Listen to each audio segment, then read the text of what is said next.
For decades, one ghost has really haunted the hardwood, Michael Jordan. His shadow is cast long and wide, and it leaves us with a singular burning question. Who, if anyone, truly wears the crown after his airness? Welcome to the Deep Dive. This is where we take a stack of your sources, could be articles, research, sometimes just our own notes, and we pull out the most important nuggets of knowledge and insight, really just for you, our listener. Today, we're embarking on, well, a fascinating journey. It's a deep dive into one of basketball's most enduring and, frankly, heated debates, the quest for the next king of basketball. And our mission isn't just about reciting stats, it's to unpack the arguments, look at the intangibles like leadership, cultural impact, and really help you sort through the cases for the big contenders. We're talking LeBron James, Kobe Bryant, Shaquille O'Neal, Tim Duncan. It's about understanding what greatness really means in this post-Jordan era and helping you maybe form your own conclusion. It's a really captivating puzzle, isn't it? I mean, when you're trying to define greatness in a sport, especially comparing these different eras and these individual titans, the complexity is just immense. What metrics do you even prioritize? Is it purely team success or individual brilliance? The eye test, maybe? Or just the cold, hard numbers? Yeah. This debate goes on precisely because there's no single, universally accepted answer. It really forces us to ask, what do we truly value when we talk about basketball royalty? Yeah, exactly. And before we even get to the contenders, we have to fully grasp the monumental standard Michael Jordan set. I mean, we're talking 6 NBA championships, 5 MVP awards, right, and a reputation for just unmatched clutch performances. He didn't just play the game. He fundamentally rewrote the rules, didn't he? I guess. Stamped his mark everywhere. He absolutely did. Jordan's competitive fire, his athleticism, it just redefined what was even possible on a basketball court. And his influence went way beyond the court itself. He became this global icon, right? His presence just elevated the whole sport. So for anyone to be considered his successor, their impact needs to be huge, extending way beyond just stats. They need to have fundamentally shifted the sport or the culture or maybe both. Okay, so if Jordan is the gold standard, the absolute benchmark, what are the essential ingredients to even be in this conversation? Is it all about championship rings? Or do individual accolades matter more? Or maybe just sheer statistical dominance? Well, that's the core of it, isn't it? And it's highly subjective. Our sources, they really highlight several viewpoints that kind of intertwine. Some people absolutely argue championships are the ultimate measure. It reflects leadership, getting the team to the ultimate victory. Others focus on individual stats, who consistently filled up the box score points, rebounds, assists, all that. Then you have those who prioritize clutch performance, the players who just deliver time after time in those high-stakes, game-on-the-line moments. And increasingly, cultural impact is seen as vital. How does a player inspire fans, influence generations? Do they transcend the sport itself?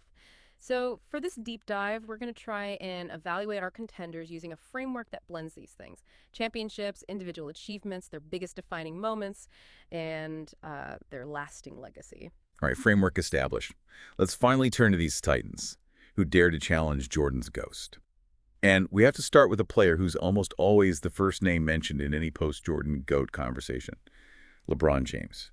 His resume is, well, it's just astonishing. 4 NBA championships, 4 MVP awards, and as of 2025, an incredible 20 All-Star appearances. Just staggering numbers. Yeah, and what's truly remarkable about LeBron isn't just the versatility. I mean, scorer, passer, defender, sometimes all in one possession.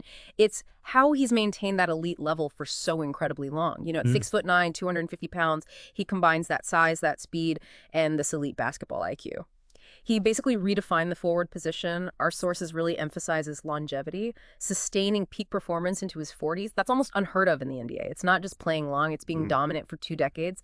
It's really a testament to his almost revolutionary approach to training and recovery. And when we talk defining moments for LeBron, what's the one that immediately springs to mind? Oh, you absolutely cannot overlook the 2016 NBA Finals. Leading the Cavs back from 3-1 down against that 73-win Warriors team. Yeah. A team people thought was maybe the greatest ever assembled. That was monumental. And that block, the chase-down block on Andre Iguodala in Game 7, that's etched into basketball history. It perfectly encapsulates his all-around impact, his performance under pressure, and then off the court, his ventures, producing films, owning sports teams, the I Promise School, his advocacy for athlete empowerment.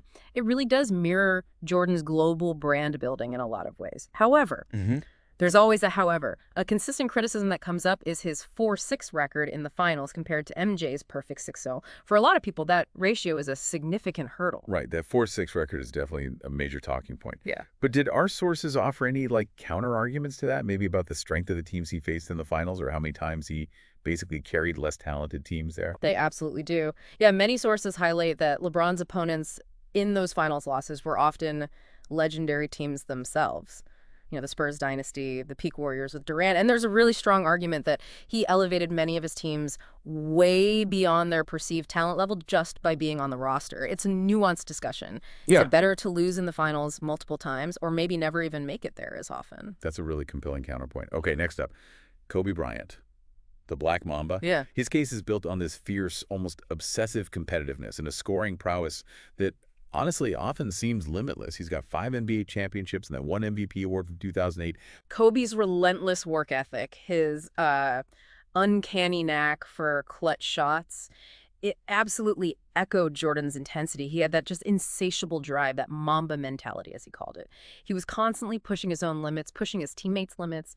His 81-point game against Toronto in 06, still the second highest scoring performance ever, just a pure display of offensive firepower. Beyond the numbers, though, it was his ability to hit game winners, his 2009 Finals MVP, that really solidified his legend. Plus, spending his entire 20-year career with the Lakers, that kind of loyalty is incredibly rare now. Now, critics do point to his efficiency sometimes being lower compared to LeBron. Advanced stats like true shooting percentage, they sometimes show the challenge of his high-volume scoring. That can be a point of contention for people prioritizing pure statistical output. And his legacy, tragically amplified by his passing in 2020, it seems to resonate so deeply with fans, doesn't it? Oh, without a doubt. His passing profoundly amplified his legacy. For countless fans, countless players, that Mamba mentality, that relentless chase for greatness, the drive to master every single detail, it makes him Jordan's true spiritual successor. It's really more than just stats. It's about an approach to the game that kind of transcended his time on the court. Okay, moving from that kind of skill and intensity to just sheer physical dominance. Shaquille O'Neal, Shaq, 4-time champion, 1-time MVP. He brought this unmatched physical force, really defined an era. He wasn't just a dominant center. He was like a force of nature. He seemed to warp the physics of the paint. At 7'1", well over 300 pounds, Shaq just imposed his will, led the Lakers to 3 straight Finals MVPs during that early 2000s dynasty. His power was so unprecedented, teams literally changed their defensive strategies just to deal with him. You remember the hack Shaq? Yeah. They just fouled him because they couldn't stop him legally. And his charisma was undeniable, too. He became this cultural force way beyond basketball, movies, rap albums, sneaker culture, everything. His peak dominance, averaging 38 points and almost 17 rebounds in the 2000 finals, almost unparalleled. But the main criticisms against his claim to the throne are usually his shorter prime compared to others, and maybe a reliance on co-stars like Kobe and later Dwyane Wade for those rings. Right. And then there's Tim Duncan, a player who just embodied understated greatness. Yeah. 5 championships, 2 MVPs. He built this quiet but absolutely undeniable legacy of consistency. He was famously the big fundamental for a reason, right? Duncan's consistency, his quiet two-way play, that was the unshakable anchor for the Spurs for almost 2 decades. What really set him apart, I think, was his ability to lead without ego. That, combined with his incredible defensive prowess, allowed Coach Popovich to constantly reinvent the Spurs around him. Winning that 2014 title at age 37 really showed his longevity. In his 2003 playoffs, he pretty much carried the Spurs to a title, averaging 24 points and 17 rebounds, solidified him as an all-time great. But, his lack of flash, his lower scoring output compared to LeBron and Kobe, it often leads to him being kind of overlooked in these public debates. He's really a testament to the fact that greatness isn't always flashy. Sometimes it's just consistently excellent. It's true, you don't hear Duncan's name quite as much in the everyday GOAT chatter. But beyond these core 4, our sources also acknowledge other players who had a massive impact, right? Even if their direct king after Jordan case isn't quite as strong. Absolutely. You got to consider Magic Johnson. His playmaking, those 5 championships, he redefined the point guard role, the whole idea of an oversized facilitator. Though, yeah, his prime was largely before Jordan's peak. Sources also briefly mention Kevin Durant, 2 titles, 1 MVP, acknowledged for just, unparalleled scoring, versatility, and efficiency.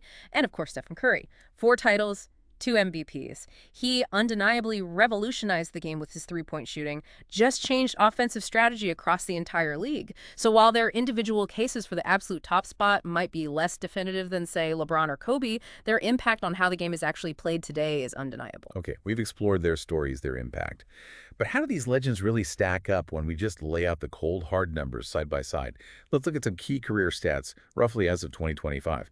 LeBron James, an astonishing 40,474 career points, leading all time, plus 11,009 rebounds, 11,009 assists, 4 titles, 4 MVPs. Just incredible number. Kobe Bryant, fourth all-time, 33,643 points, also 7,047 rebounds, 6,306 assists, 5 titles, 1 MVP. Shaquille O'Neal, 28,596 points, a staggering 13,099 rebounds, 3,026 assists, 4 titles, 1 MVP.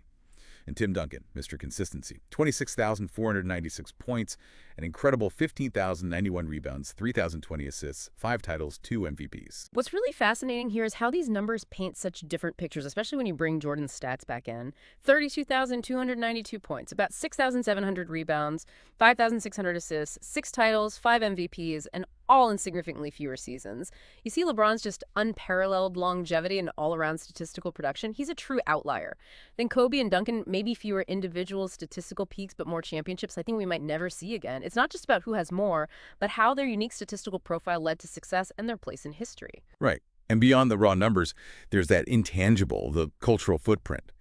How do these players measure up in terms of transcending the sport, like Jordan did with his global appeal? Yeah, this is where the narrative really takes hold, I think. LeBron's off-court stuff, producing films, TV, founding a school, his advocacy work, it really mirrors and maybe even expands on Jordan's brand building. Kobe's Mamba mentality has inspired a whole generation of athletes, fans worldwide. It's become this blueprint for relentless self-improvement. And winning an Oscar for his short film showed his influence beyond just sports. Shaq's charisma, it turned him into a pop culture icon in a way few athletes ever manage. He's just universally recognizable. And while Duncan was quieter, his influence on that unique Spurs dynasty culture, emphasizing humility, teamwork over individual stardom, that's a cultural phenomenon in its own right. When you look at who most closely rivals Jordan's pure transcendence of the sport, our sources consistently point to LeBron and Kobe as having the most significant, most far-reaching cultural and global impact. Okay, so bringing it all together, if we were to sum up the sort of ultimate argument for each contender, how would we break that down? Okay, for LeBron, it's his sheer all-around versatility, that astounding longevity, and the truly defining 2016 finals comeback. That's his case. Despite the asterisk, maybe, of his overall finals record, he's the statistical king. And Kobe? For Kobe, it's those 5 championship rings and an almost identical competitive fire to Jordan. He feels like the spiritual successor, even with fewer MVP awards. Shaq. Shaq's case rests on that undeniable, unparalleled physical dominance in the paint. A force the league had never seen before or since. Though, yes, his prime was shorter, and he benefited from amazing co-stars. And finally, Tim Duncan. Duncan's argument is built on elite consistency, that quiet leadership and sustained team success across 2 decades. It's a testament to fundamental brilliance and defensive mastery, even if he lacked the individual flair of the others. Wow.